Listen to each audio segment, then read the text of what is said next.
A very good morning to each and everybody. Welcome back to the same chapter, chapter number 3, Was It a Dream? I hope you have read the whole chapter with understanding and you have got some information about fishing. Yes? Okay. So, dear students, now this is the time to do the exercises from the same chapter. So, first of all, what is this? From comprehensions. A number exercise. Answer these questions. This one we have done already. Yes? Okay. Now, come to the next exercise, that is exercise number B. What is this? Choose the correct option. Here are some questions with options that we have to read. We will understand, then we will tick mark. So first number, read it, please read everyone with me.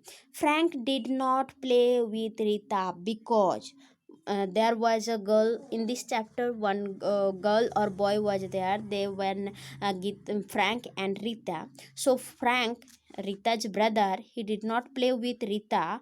Why? Frank जो थे वो रीता के साथ नहीं खेले थे. क्यों नहीं खेले थे?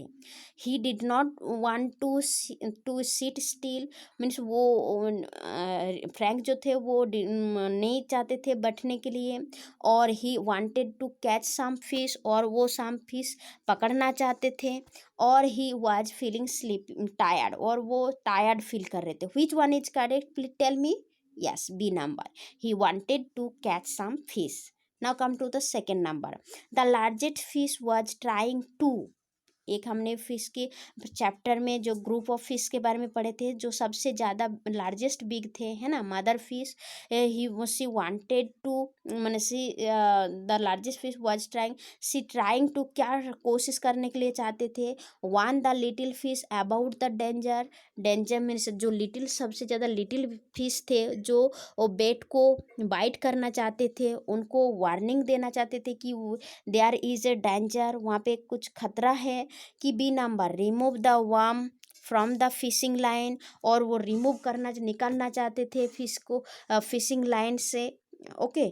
और वाम मीन्स जो खाना था, है ना, उनको निकालना चाहते थे. और सी, ईट द वाम ऑन द फिशिंग लाइन, और वो खाना चाहते थे वाम from the fishing line. Fishing line से जो वाम नीचे थे वाटर में, वो खाना चाहते थे. Which one is which one is correct? A number. Warn the little fish about the danger. वो लिटिल फिश थे, उसको वार्निंग देना मीन्स कर रहे थे, उसको बता रहे थे कि वहाँ पे एक डेंजर है. If you सॉलो the warm you will be in danger. Third number. The little fish escaped when. जो लिटिल फिश जो थे वो स्केप्ड हुए थे, कब हुए थे? नाम, his mother called many fish to help him. उसके बड़े फिश, जो लार्जेस्ट फिश थे, मम्मा फिश थे, वो सभी फिश को मदद करने के लिए बुलाए थे. तब कि Frank fell on the grass with a big thump. जो फ्रैंक वो गिर गए थे with a big thump. Fish, और C number, the fishing rod flew out of Frank's hand. कौन सा वाला करेक्ट है? Which one is correct? Please tell me. या C number, the fishing rod flew out of Frank's hand. जब Frank's के hand से fishing rod नीचे गिर गए थे. Fourth number, Rita was pleased at the end because. Chapter के एंड में रीता बहुत ही प्लीज्ड थे, है ना. तो वो क्यों थे? Frank had fallen in a Fani way. Frank means एक फानी वे गिर गए थे, इसलिए कि the little fish had escaped. और जो एक छोटा सा लिटिल फिश थे वो बाहर निकल गए थे, इसलिए. और C had a wonderful dream, इसलिए. Which one is correct? Please tell me. Yes, B number, the little fish had escaped, that's why Rita pleased at the end because. जैसे वो लिटिल फिश थे वो बाहर चले गए फिशिंग लाइन से, तब रीता बहुत ही प्लीज्ड हुए थे. Dear students, I hope you have understood about this exercise. Now come to the next exercise, that think and answer. This question answer we will do in orally. So what kind of person is Rita? Now you tell me, to your parents, to your siblings, cousins, आप अपने घर में बताओ कि रीता किस तरह की लड़की थी। Do you think Rita was dreaming, आप क्या सोच means are you thinking that Rita सपने में थे, ख्वाब में थे। Give reason for your answer, आपके आंसर के लिए आप खुद ही रीजन दीजिए। Okay, now come to the next, that is know your values. आप यहाँ पे कुछ वैल्यूज के बारे में बता रहे हैं। ओके, जैसे Rita laughed when her brother fell on the grass with a big thump, how do you think he felled. आप बताओ कि रीता किस तरह मीन्स फ्रैंक किस तरह से मीन्स गिर गए थे। Tell your partner if it is okay और laugh when someone tells a joke, तब आप क्या करते हो, लाफ करते हो कि सैड करते हो। okay, ये these are the for orally dear. Okay, now come to the grammar portion. Before going to do this grammar, we can read some sentences. What is saying here, that read these sentences. Rita gathered flowers in the wood. This one is correct, yes or no? As we know, she watched the flowing water. That one also in the chapter, that she was watching the flowing water, moving water. All the other fish surrounded the line. Fishing line में सभी मछली क्या कर रहे थे, surrounded means एक तरफ से घूम रहे थे। So the words in colour are in the simple past tense, जो कलर में वर्ड्स है दिया, जैसे गैदर्ड है, वॉच्ड है एंड सराउंडेड है, इनके अगर मैंने ईडी को हटा दिया है ना, तो तभी ये सब क्या है, वर्ब है। जैसे गैदर मीन्स इकट्ठा करना, बट इसमें ईडी पुट किया हुआ है, तो जिसका मीनिंग क्या हुआ है, इकट्ठा कर रही थी। वॉच्ड मीन्स वो देख रही थी, नॉट अभी। सराउंडेड मीन्स वो जितने सारे फिश थे वो लोग भी एक तरफ means surrounded means fishing line के बराबर घूम रहे थे, है ना। तो ये सब क्या है, सिंपल पास्ट टेंस में है। हमने before when we were in third class, that time we have learned about present tense, past tense, future tense, yes or no? And I sent them many irregular verbs also, you that time you remembered. Please remember, take out those notes to learn here. These notes will work here. Okay, those notes, तो जो मैंने verbs आपको send किए थे 3 forms में, जैसे present form में, past form में और पास्ट पार्टिसिपल फॉर्म में, तो वो मैंने इरेगुलर वर्ब को सेंड किए थे, जिसका जब वो पास्ट फॉर्म और पास्ट पार्टिसिपल फॉर्म में चेंज होते तो टोटली चेंज हो जाते हैं उनके। और कुछ कुछ ऐसे वर्ब होते हैं, रेगुलर वर्ब होते हैं, जिनके साथ हम ईडी ऐड करते हैं, पास्ट में भी और पास्ट पार्टिसिपल फॉर्म में भी। ओके, तो ये क्या है, पास्ट फॉर्म है, सिंपल पास्ट टेंस में है। So we use the simple past tense to say that an action happen some time in the past.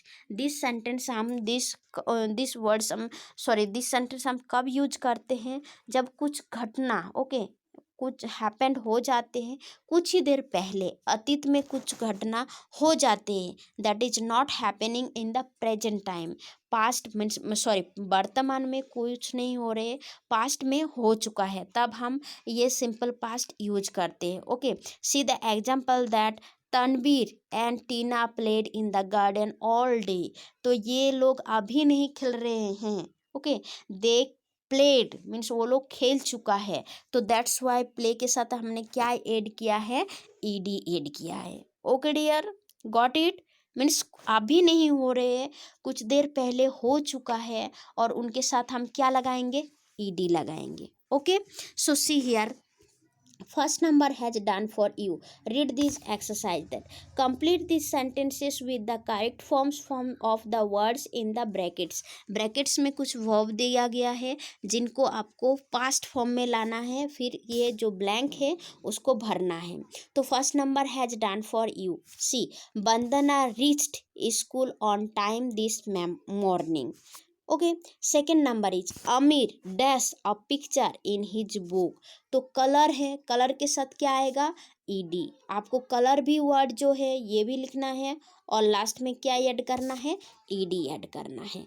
Next third number, mister Roy ask many interesting question. Mister Roy जो एक teacher है, उन्होंने बहुत सारे question हमको पूछे थे, इंटरेस्टिंग क्वेश्चंस पूछे थे। तो आस्क के साथ क्या आएंगे यहाँ पे, जैसे ए एस के दे दिया, फिर इसके साथ ईडी लिखना है। Okay, fourth number is Dolly wept pink is present with shiny paper. ये देखो यहाँ पे एक लड़की है जिनका नाम है डॉली और वो सी रेप्ट, ओके, वो मीन्स उनको गिफ्ट को बहुत अच्छे से पैक कर रहे थे प्रेजेंट में विथ शाइनी पेपर, एक बहुत ही चमकदार पेपर को देके। Okay, now come to the next page. C fifth number, Rachit open the door but nobody was there. Open है तो ओपन के साथ आपको क्या ऐड करना है, ईडी ऐड करना है। Kusum dash to complete all the sums in the exercises. तो यहाँ पे ट्राई है, ट्राई के साथ क्या करोगे, वाई को हटा के आई ई डी ऐड करना है, TRIED, ये आपको 6 नंबर में लिखना है। Okay dear, so this is the simple past tense. When we will study in grammar about tenses, that time we will learn more about it. Okay, and you take out your grammar book, there are many verbs with there are 3 forms, present form, past form and past participle form. That one also you learned. Next one is read these sentences. Frank was fishing in the stream in the morning. Now my question is, what is the meaning of stream? Stream means small river. So Frank was fishing. Very good. Second number, Rita was thinking about her strange dream at that time. अब रीता क्या thinking कर रहे थे ना, उनके strange जो एक अद्भुत उन्होंने सपने देखे थे, ख्वाब देखे थे, उसके बारे में सोच रहे थे। So the words in colour are in the past continuous tense. Again we are studying here about past continuous tense. Students, please pay attention. We use the past continuous tense to say that an action was happening at a certain time in the past. अब certain time means कुछ समय से वो चल रही थी। कब चल रही थी ना, पास्ट में। that time we use past continuous tense. We use was, were plus verb plus ing to form the past continuous tense. This is the rule, okay, to use past continuous tense. हमको सभी को पता है, जैसे आई ये subject है, okay, I you we they he she it, these are the subject. और I के साथ क्या आते हैं, एम प्रेजेंट में, बट पास्ट में वाज। ये हमने लास्ट ईयर सीखा है। इसीलिए ग्रामर ऐसी एक चीज़ है जिनको हम हमेशा हमारी इन फ्यूचर हमारी लाइफ टाइम काम में आते हैं। That's why please don't forget any things about grammar portion. you again and again you watch those videos means with whatever come to you in grammar. okay dear, so ये was और were ये क्या है, past form है ना। जैसे is का past form was, ओके, आर का past form were, and verb के साथ क्या आते हैं, ing. So it was raining heavy very heavily last night.